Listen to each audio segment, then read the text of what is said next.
You know what this reminds me of? It is like a company that's trying to gaslight you. It's like here at Corpo.woke, we hate fun. All of our employees, they actually love working overtime without getting paid. They love working for minimum wage. The good employee never asks for a raise.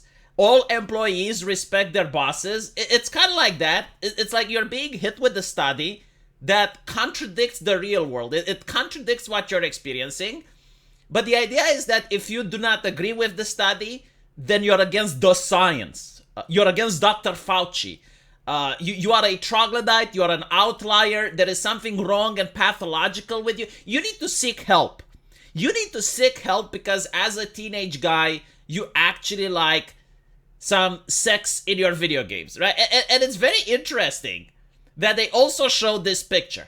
They showed the picture from Baldur's Gate, which was widely acclaimed by almost every single progressive journal. In fact, they couldn't stop talking about it.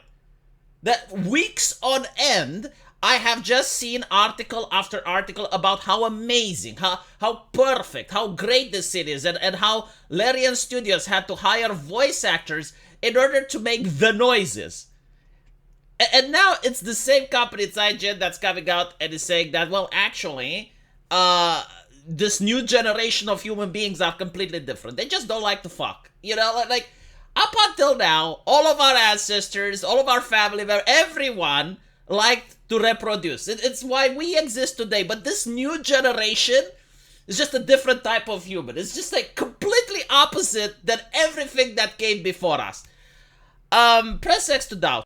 Especially when you know that universities and liberty campuses, they do not like freedom of expression. They do not enjoy human beings actually sharing their thoughts.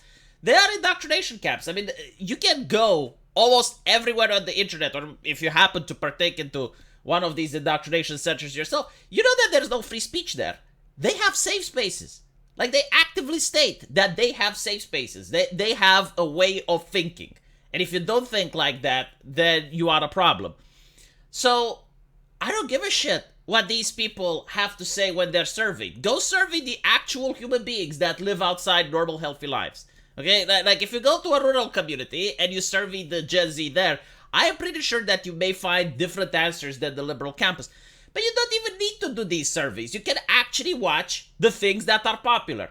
You can see that manga and anime with fan service is popular, which is why the same people that publish these studies are absolutely livid that anime and manga exist. They wouldn't try to censor it so much if it actually was unpopular. Like, death metal, for example. It's a genre, some people listen to it, but it's not popular, hence why they do not care about it. They do not try to censor it, they do not talk about it, because it's something niche. Meanwhile, the thing that is popular is fan service, and they are absolutely horrified. And again, if you go on Twitter and you go into the comment section, you'd see that almost everyone is against this article. Like, there's very few people that are for it. However, I will give you this, though. You know, there is a difference between fan service and actual sex.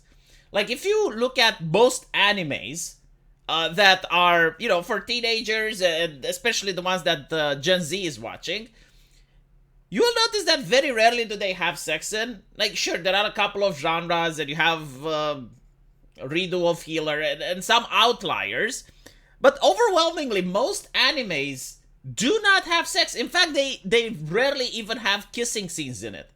They do have fan service, so they will have jokes with a sexual connotation. They will show a little bit of cleavage. They will show a little bit of ass. But overwhelmingly, most of them do not have sex scenes in it. Now, if you watch TV shows from the 90s or hell, even early 2000s and even 2010s like Game of Thrones, Spartacus, they used to have like just tits out on TV. Like, they don't do that anymore. But like, there were these TV shows that just flat out tits out, and they would have sex in them. Now, in most cases, when the sex just came out of nowhere, yeah, those shows weren't really interesting, and especially like those sex scenes were boring because it felt really forced in. But the way Game of Thrones did it, like for instance with Daenerys and Khal Drogo, it was actually part of the plot, and you know you actually wanted to see her like getting out of that situation, and it caused immersion for the viewers. Of course, like despite the fact that that's what made the show popular, because you get to see Daenerys suffering, and you're like, well, how is she going to get out of this? And then she manages to revert the situation in her favor. A lot of people loved it. And the feminists, the activists, the actual, you know, the people in the academia, they hated it. It's like, oh my god, rape culture. Oh, it's encouraging rape culture. Like, people are going to watch that. And they're going to think that what Khal Drogo is doing is okay. And the crime rate is going to raise. Oh, Democrats, please help us. Vote Democrat. You know, like that. That's the mentality that they came up with. I'm not kidding. Like, I remember when Game of Thrones came out, like, first season, it was kind of niche. Like, not a lot of people knew about it. It started becoming popular after season 2. In the beginning, no one complained. No one talked about it. But the moment it becomes popular, oh my god, we have to worry about the themes. Oh, they're showing boobies. Oh, no, like teenagers do not like boobies. What kind of man likes boobies? We need to make sure that it is censored. Oh, MasterCard, Visa, save us, tasquete. So basically, they then started censoring. Like if you look at Game of Thrones, you'll notice that the first season had gratuitous sex in them. And then towards the later season, they have almost no booba, they have almost nothing sexual in it.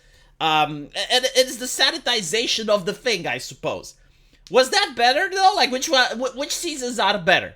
Of course, you know, like talking about sex is like it doesn't make or break something, but it's kind of like the spicing on a steak.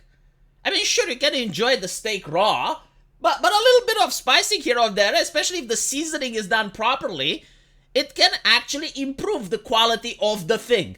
So the fan service in an anime can actually improve the anime. Sure, the anime can still be the same without the fan service. Like for example, Uzaki-chan or My Hero Academia can still be good without the fan service, but adding a little bit and doing it properly is actually going to create something great.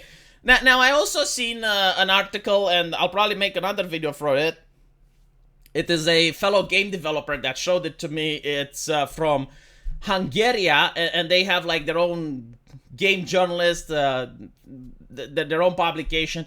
So I'm asking him to translate it for me, but they're basically like suggesting the same thing, that people just don't want to see sex in media anymore. They're bored of it.